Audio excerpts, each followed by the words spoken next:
Hey guys, this is अंकित और स्वागत है आपका मेरा यूट्यूब चैनल इंग्लिश विद अंकित में। तो दोस्तों, आज हम लोग चर्चा करने वाले हैं एक बहुत ही इम्पोर्टेंट पोएम जिसका नाम है एन एपिटाफ। एन एपिटाफ जिसके राइटर हैं वाल्टर डेलामेर। दोस्तों, ये एक इंग्लैंड के कवि थे। अच्छा, पहले ये समझिए कि एपिटाफ का मतलब होता क्या है। तो एपिटाफ का मतलब होता है, इसका हिंदी होता है स्मारक। ठीक है दोस्तों, स्मारक। अब आप स्मारक समझते हो क्या होता है। जब कोई व्यक्ति का डेथ हो जाता है तो उसकी याद में, अब आप लोग हिंदू धर्म में देखते होंगे कि उसकी याद में कहीं पे एक स्मारक बनाया जाता है। फोटो के साथ जन्म तिथि लिखा हुआ रहता है, मृत्यु तिथि लिखा हुआ रहता है, ये सब लिखा हुआ होता है। तो उसको हम लोग स्मारक बोलते हैं और अंग्रेजी में हम लोग उसको इपिटाफ बोलते हैं। तो यही इपिटाफ पे एक पोएम लिखा हुआ है मास्टर वाल्टर डेलामेर साहब के द्वारा। ठीक है, तो चलिए शुरू करते हैं। पहले पोएम को जानने से पहले राइटर के बारे में थोड़ा बहुत जान लेते हैं। तो देखिए क्या है, नाम क्या है, वाल्टर डेलामेर, जिनका जन्म हुआ था 1873 में। याद रखिएगा, 1873 में जन्म हुआ था और 1956 में मृत्यु हुआ था। 1873 में जन्म हुआ था और 1956 में मृत्यु हुआ था। और वे, उनका जन्म कहाँ हुआ था, was born in the village of Carlton in England. Carlton पढ़ेंगे दोस्तों, चार्ल्टन नहीं, कार्ल्टन। तो इंग्लैंड का एक शहर है केंट। अब ये बहुत ही प्रतिष्ठित शहर है। तो केंट के एक गांव है कार्ल्टन में, वहीं पे इनका जन्म हुआ था। He lost his father at the age of 4। जब वो 4 साल के थे तभी उनके पिताजी का मृत्यु हो गया था। And had to move his family to London. और उसके बाद उनके फैमिली को, उनके पूरे परिवार को लंदन मूव होना पड़ा, लंदन जाना पड़ा। यानी उनके पूरे परिवार लंदन चले गए थे उनके पिताजी के मृत्यु के बाद। He is known for his sensitive concern. अब देखिए, कॉन्सर्न मतलब होता है सहानुभूति और सेंसिटिव का मतलब होता है संवेदनशील। तो ही इज़ नोन, वो जाने जाते हैं, किस जाने जाते हैं, तो हिज सेंसिटिव कंसर्न मतलब संवेदनशील सहानुभूति के लिए वो जाने जाते हैं। यानी बहुत ही सेंसिटिव व्यक्ति थे, संवेदनशील व्यक्ति थे। और with the world of children, और वो बच्चों के लिए, उनके मन में बहुत सी ज़्यादा सहानुभूति था। ठीक है। And the world of the super natural, और वो सुपर नेचुरल चीज़ों के बारे में ज़्यादा लिखते थे। सुपर नेचुरल क्या हो गया, जो आम जिंदगी है, हम लोगों का जो आम जिंदगी है उससे ऊपर हट करके, उससे ही ऊपर। सुपर नेचुरल का हिंदी होता है अलौकिक शक्ति। तो अलौकिक शक्ति के बारे में बहुत लिखा करते थे। वैसे उनको चाइल्ड पोएट भी कहा जाता है, उनको चाइल्ड पोएट भी कहा जाता है। क्यों? क्योंकि वो बच्चों के लिए बहुत ज़्यादा लिखते थे। अगर आपको एग्जाम में आ जाएगा कि who is known as the child poet, तो आपका आंसर होना चाहिए वाल्टर डेलामेर। ठीक है, चलिए आगे देखते हैं। हिज उनका एक पोएम का कलेक्शन था, सॉन्ग्स फॉर चिल्ड्रेन और पिकॉक पाई। ये 2 पोएम था, पिकॉक पाई और song of children. Depict world of dream, ये डिपिक्ट करता है, डिपिक्ट होता है दर्शाना, तो क्या दर्शाता है, वर्ल्ड ऑफ ड्रीम्स, यानी सपनों की दुनिया को दर्शाता है, यानी कि बच्चों को क्या पसंद है। But even in this songs, लेकिन ये सब सॉन्ग्स में भी there is a note of melancholy, melancholy होता था। मतलब मेलंकली का मतलब होता है निराशा, निराशावादी चीज़ भी थोड़ा बहुत लिखा हुआ होता था। ठीक है। The poet makes us aware of the inhuman condition of modern life. जो पोएट है वो हम लोगों को अवेयर करवाते हैं, जागरूक करवाते हैं। किस चीज़ से जागरूक करवाते हैं, inhuman condition of modern life.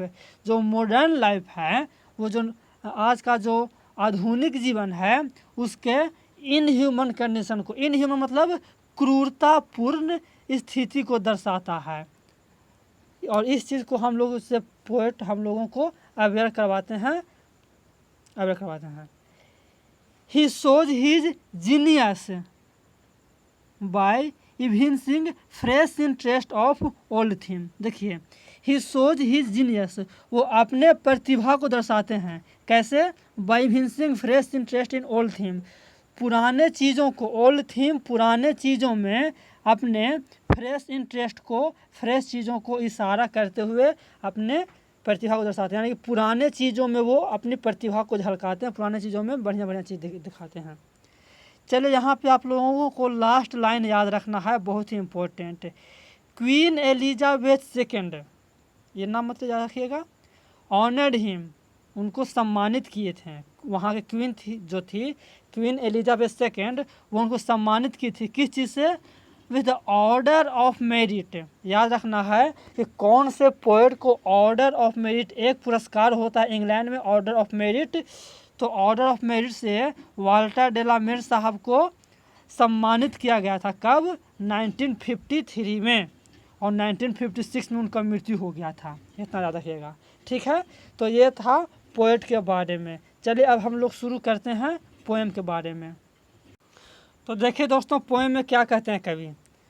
बिल्कुल छोटा पोएम है, मात्र 7 लाइन का पोएम है, बिल्कुल ही छोटा पोएम है, और मैं आसानी से आप लोगों को समझा भी दूंगा। देखिए क्या कहते हैं, इसमें एक लेडी का बात किया गया है, एक महिला का बात किया गया है। तो क्या है कि here lies a most beautiful lady, एक एपिटाफ है।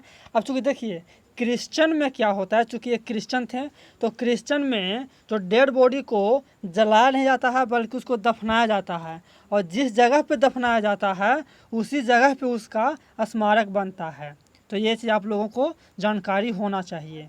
तो वही वहाँ पे जो जिस एपिटाफ के पास पोएट बैठे हुए हैं या खड़े हैं या जो भी है, तो वहाँ पे कहते हैं कि here lies a most beautiful lady, एक बहुत ही सुंदर महिला यहाँ पे लाई है, मतलब लेटी हुई है, यानी कि मर करके जब उनका डेथ, उस लेडी का डेथ हो गया है, तो उसी ग्रेव में, एपिटाफ के पास, उसी ग्रेव में, ग्रेव मतलब होता है कब्रिस्तान में, कब्र में पड़ी हुई है।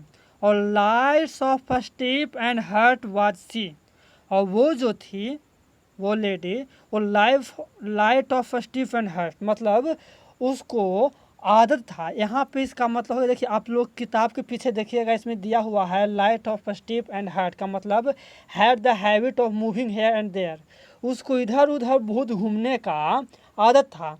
एंड हैड नो कमिटमेंट, और किसी से कोई कमिटमेंट नहीं करती थी, ठीक है। तो वो उसको यहाँ वहाँ बहुत ही घूमने का आदत था और किसी से कोई कमिटमेंट नहीं करती थी, और वही लेडी आज यहाँ पे इस ग्रेव में लेटी हुई है, पड़ी हुई है। आई थिंक, मुझको ऐसा लगता है कि she was the most beautiful lady, शायद हमको ऐसा लगता है कि वो सबसे ज़्यादा सुंदर लेडी थी अभी तक ये यूरोपियन वर्ल्ड में, वेस्टर्न कंट्री में जितना ही मैंने देखा था।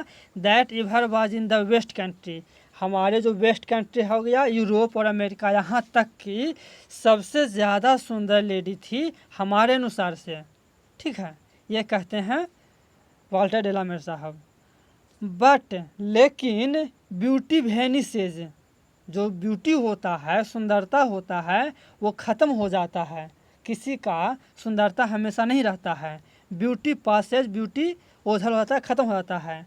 हाउएवर रेयर, चाहे किसी का ब्यूटी, चाहे किसी का सुंदरता कितना भी रेयर क्यों नहीं हो, कितना ही अलौकिक क्यों नहीं हो, कितना ही कुछ स्पेशल क्यों नहीं हो, वो सुंदरता ख़त्म हो ही जाता है। रेयर इट बी, कितना ही सुंदर, कितना ही भी रेयर क्यों ना हो, वो ब्यूटी सुंदरता ख़त्म ही हो जाता है। लेकिन फिर भी आज वो ग्रेव में चली गई है, मर गई है, कुछ उसको याद करने वाला नहीं है, सिर्फ मैं याद कर रहा हूँ। और लेकिन and when I crumble, crumble मतलब होता है टुकड़ों में बट जाना, यानी कि ख़त्म हो जाना। लेकिन जब मैं मर जाऊँगा, जब मैं ही नहीं रहूँगा, तो who will remember this lady of the west country, तो इस वेस्ट कंट्री के इस लेडी को कौन याद करेगा। अभी तो मैं हूँ, उसको हम देखे थे, तो अपने कलम के दम पे, अपने टैलेंट के दम पे उसको हम लिख दे रहे हैं और उसको हम तरोताज़ा अमर कर दे रहे हैं।